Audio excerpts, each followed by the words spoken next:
All right, making a little project today for two European mounts that my mother-in-law shot, and like family to us. Her name is Allie. Both those videos are on the channel. Both of them last year took their, Allie took her first deer, and Eve, my mother-in-law, shot her first deer since 1987. Yeah, a little project here, pretty cool. So I got these wooden frames I bought from Hobby Lobby with no backing.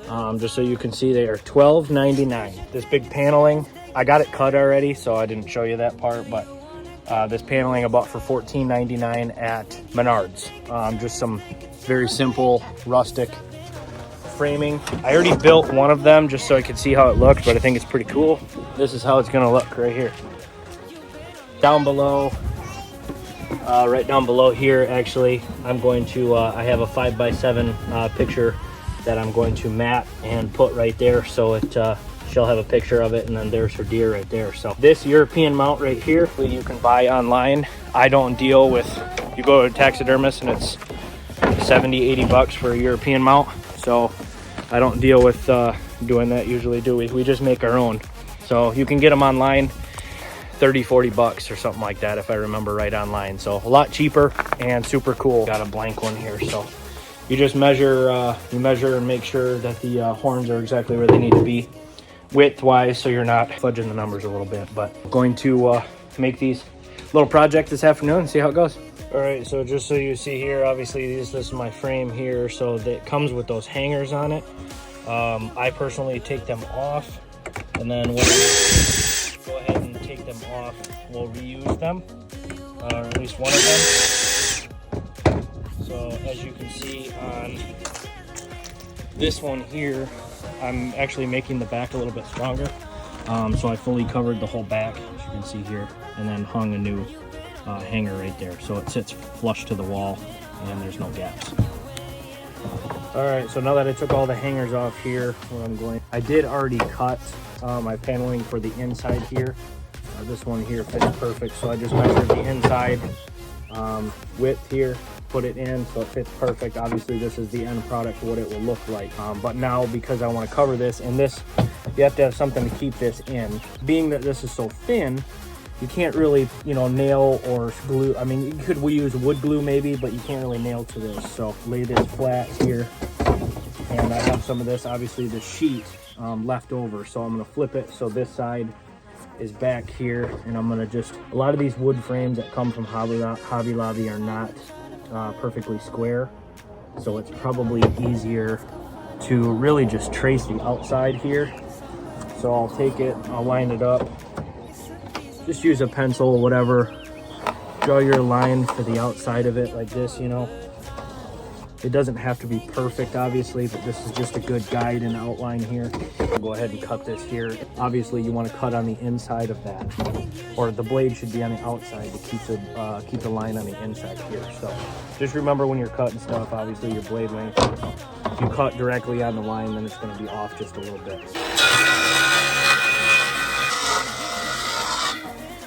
I don't remember what that old saying is, measure twice, cut once, or something of that nature.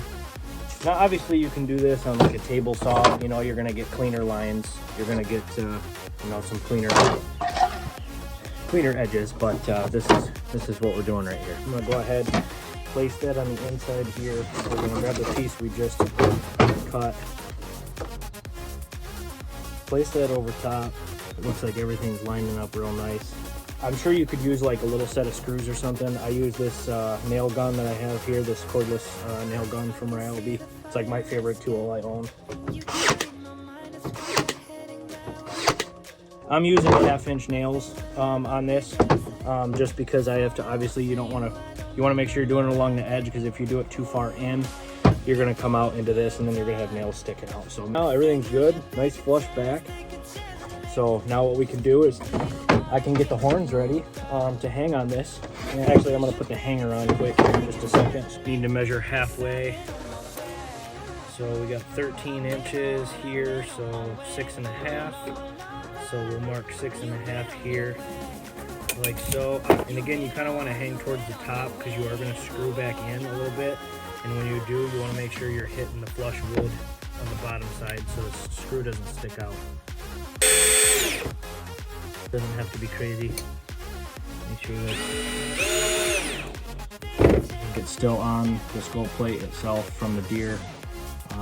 We'll take all this up and clean it off afterwards, but we have to take the antlers off to put it on the form. So itself, just take a tape measure. It looks like 12 inches is the width.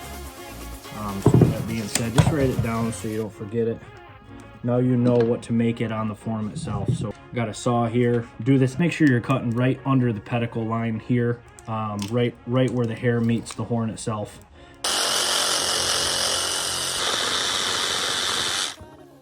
Still got some hair and stuff on there, and we'll clean that up in a minute, but as you can see, it's a nice flat surface and everything looks good there. So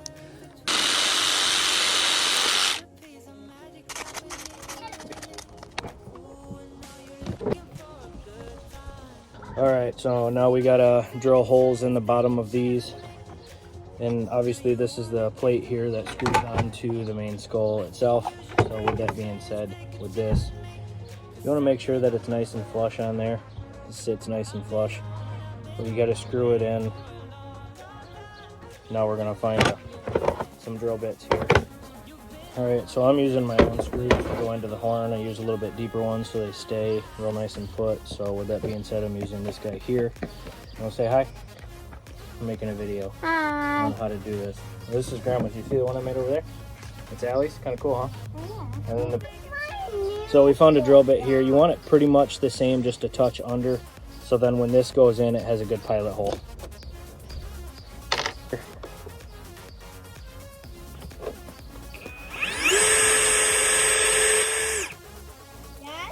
Want to smell it? It's stinky, isn't it?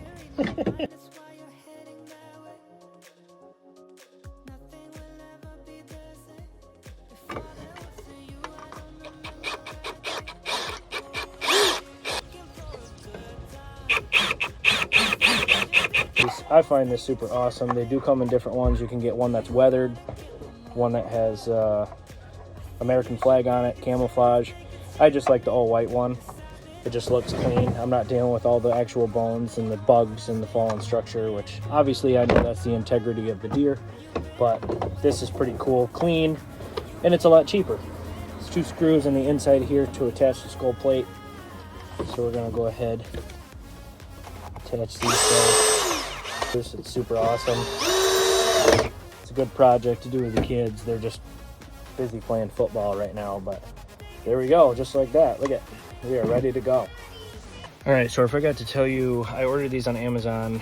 They're I ordered a 10-pack, I think. They're European mount hangers. I think I bought them for like $10 or something of that nature. So what I'm gonna do now is I'll measure, so from the inside to inside, you measure halfway. Make a little mark so I know where to hang this hanger, and then that just goes on there. All right, so I got that hanger on there just like that. Works perfect. These come with an open hanger on the back like that, so all you gotta do is slip that in there like so. Centered. Beauty. Look at that. Okay, I'm gonna wrap up this project today. So I got both of these items here. I got a couple things I want to put on, so now I'm gonna mount these pictures. I got these foam core board for $4.49 from Hobby Lobby. So I'm gonna go ahead and mount these. You can either use spray mount or double-sided tape. So I'm gonna do that right now. Just create a nice border on it, and we'll go from there.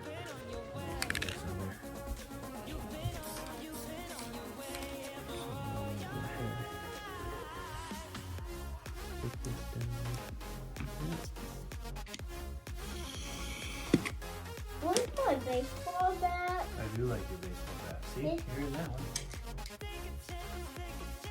My baseball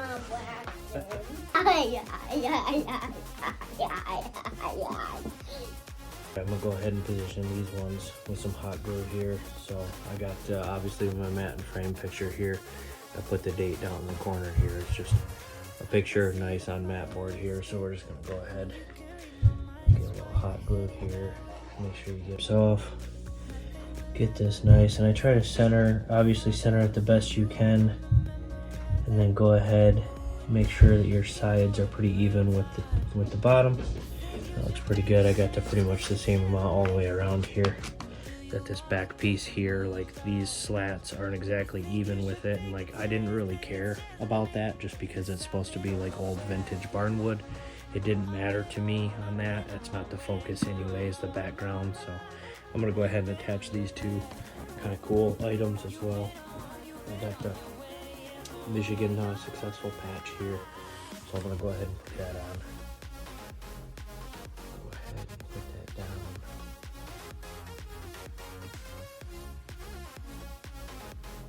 Go ahead and put that down there like that. That's pretty cool. And then we got the bullet that she used. Maybe I can go ahead and put just a little bit more than what I thought here. Maybe it'll kind of encapsulate. That should work maybe. Here, so that one is good to go. I can go ahead and turn my glue gun off.